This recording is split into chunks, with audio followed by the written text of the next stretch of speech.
Buenos dias, buenos tardes, mga amigos, mga amigas, sa aking mga kumpanyeros, kumpanyeras, mga kayubi sa Usapang Batas dyan sa DZXL na aking programa mula Lunes hanggang Biyernes alas 8 hanggang alas 9 ng gabi.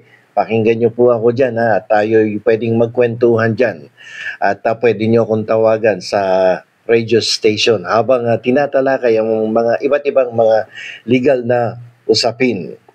Ngayon, ang ating pong tatalakayin ay isang mahalagang issue na sumasalamin sa ating sistema ng hustisya.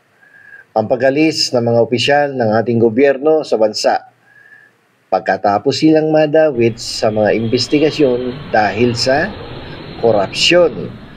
Lalong-lalo na sa mga proyekto ng Department of Public Works and Highways. Partikular nating susuriin ang kanilang dahilan ng medical check-up at ang mga legal na implikasyon nito. Sawan-sawa na tayo dito sa mga ganitong opisyalis ng ating gobyerno na kapag nadadawit, kapag nai-involve sa corruption, biglang nagkakaroon ng neck brace, sumasakay sa wheelchair, tapos lumalabas ng bansa. Parang nagiging ordinaryo sa kanila itong ganitong klaseng dahilan. Medical check-up sa Amerika, sa other countries upang maiwasan ang isinasagawang investigasyon na kung saan nasasangkot silang lahat, no? Silang lahat na mga nadadamay sa korupsyon sa ating bansa. So bago natin pag-usapan ang pag-alis ng mga opisyal, mahalagang maunawaan po natin ang bigat ng issue.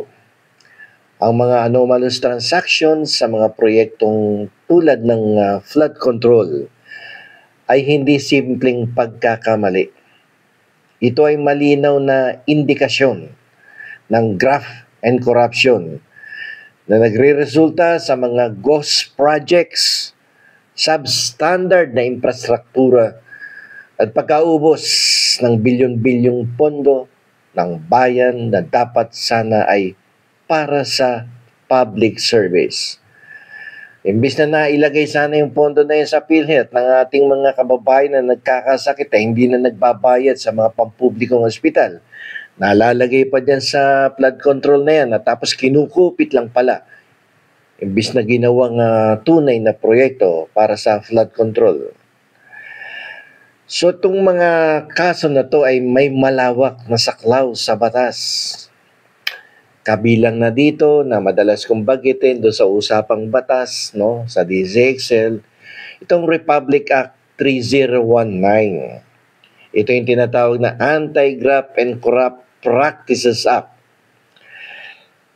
Ang pangunahing batas laban sa katiwalaan ay itong 3019.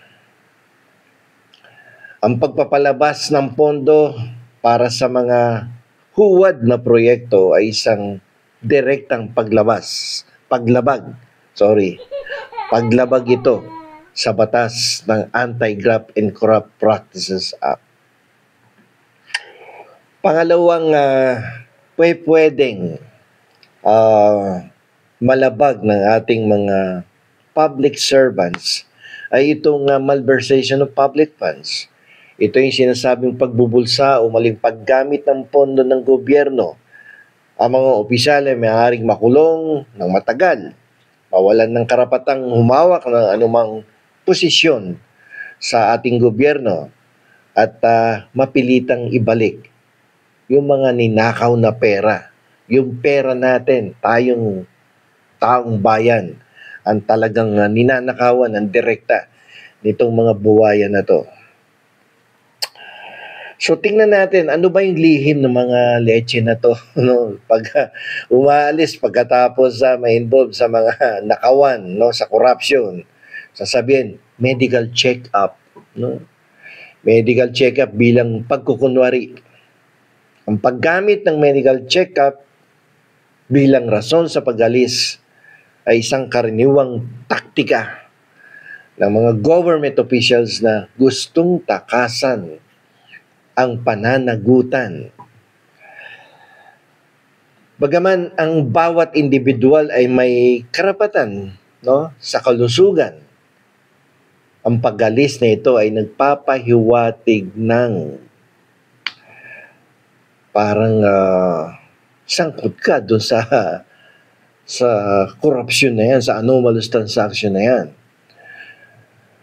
Kasi yung paglisan sa bansa, no, sa panahon ng investigasyon, ay kadalasan tinuturing po yan ng korte na isang malakas na indikasyon ng pagkakasala. Ebidensya yan, no, kapag tumakas ka. Although sinasabi mo may sakit ka, pero tiyempo-tiyempo naman kung kailan ka naman na may imbestigan ay lumalayas ka ng bansa. Ito ay nagpapakita ng kanilang layunin na umiwas sa proseso ng hustisya. Panloloko yan eh. Pagsisinungaling sa taong bayan. Panggagago. Hindi naman tayo pinanganak kahapon.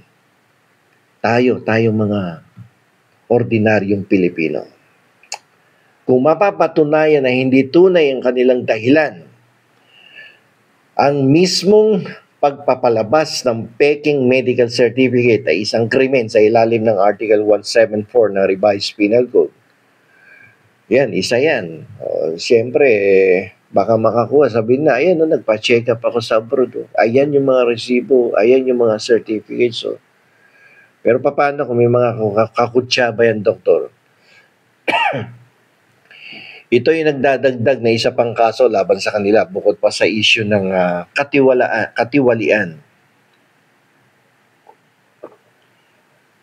Ngayon, tingnan natin yung mga legal na implikasyon at konsensya ng mga walang yan na to.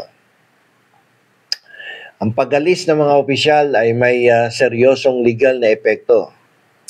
Hindi lang sa aspeto ng krimen kundi pati na rin sa kanilang posisyon sa gobyerno.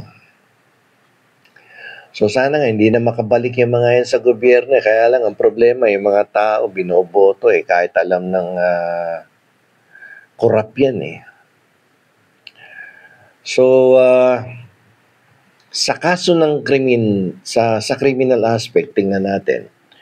Kapag naghain na ng kaso sa korte, tulad ng Sandigan Bayan, siyempre kongresista yung mga yan, senador, Sandigan Bayan yan, ang jurisdiction. Yung prosecution pwedeng humiling ng hold departure order.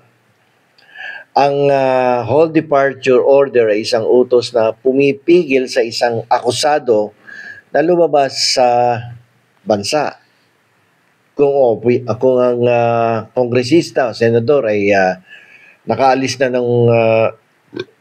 na bago pa man ma-issue yung hold departure, maaari pa rin itong ilabas. At ang opisyal ay pwedeng arestuhin pagbalik niya sa Pilipinas. Mahuhusay ito para mga may pagkapalus tong mga to Pag nakatunog, naiimbestigahan na sila, nakakalabas kagad. So, pwede pa din namang issue yung hold departure order laban sa kanila. So, ang ginagawa ng mga to, ay magtatago doon. Pero ang gobyerno noon ay pwedeng humingi ng tulong sa ibang bansa upang ma-extradite o maibalik ang opisyal sa Pilipinas. Ginagawa to sa pamamagitan ng mga extradition treaties or mutual legal assistance agreements. Sa ganitong paraan, hindi matatakasan ng opisyal ang batas sa Pilipinas. Kahit nasa ibang bansa yan. Huwag lang bibigyan ng proteksyon. Mahuhuli yan at mahuhuli. Definitely. He cannot evade the long arms of the law. Ngayon, doon sa aspeto ng administratibo, merong grave misconduct dyan. Yung paggalis habang iniimbestigahan or about to be investigated ay isang malinaw na ebidensya ng grave misconduct. Pwede din niyang i-dismiss na din sa serbisyo. Ang grave misconduct ay may karampatang parusa na dismissal from service. Tanggal yan sa trabaho mula sa gobyerno. In the case of a congressman, pwede ang sampahan ng reklamo sa ethics committee. At pag napatunay nagkasala, ay pwede yung masuspend or dismissal. Tanggal yan sa pagkakongresista. At pwedeng magkaroon ng kaparusahan na perpetual disqualification mula sa paghawak ng anumang posisyon sa gobyerno. O may mga lisensya, pwedeng pakansilahan yung civil service eligibility nila at yung pagkawala ng mga benepisyo kapag sila ay nag-decide na magre-retiro na sa ating pamahalaan. So, siguro naman alam nyo kung sino ang tinutukoy ko na biglang nawala sa ating bansa at nandoon na sa Amerika at ayun, nagdadahilan na may sakit na. Pero nung nandito, kala mo ay parang kalabaw, mas malakas pa sa kalabaw. Nung naiimbestigahan, ayun, biglang tumakas at nagpunta sa Amerika. Yung paggamit ng medical check-up niya bilang dahilan para takasan ng investigasyon ay isang kawalang galang yan sa batas at sa taong bayan. Pambabastos po yan sa atin. Ito ay nagpapahirap sa paghahanap ng hustisya. Ngunit hindi nito tuluyang mapuputol ang kamay ng batas. Sabi ko nga kanina, the long arms of the law will catch you. Ang mga ahensya ng gobyerno ay mayroong mga mekanismo tulad ng extradition at pagpapalabas ng hold departure order upang tiyakin na mananagot sino mang opisyal na nagtaksil sa tiwala ng publiko. Ang pananagutan ay isang obligasyon na hindi dapat tinatakasan. Lalo na para sa mga taong sumumpa na maglilingkod sa bayan ng buong tapat. So hanggang dito na lamang po. Ito pong muli ang inyong lingkod, Attorney Rene Bueno. Maraming salamat po.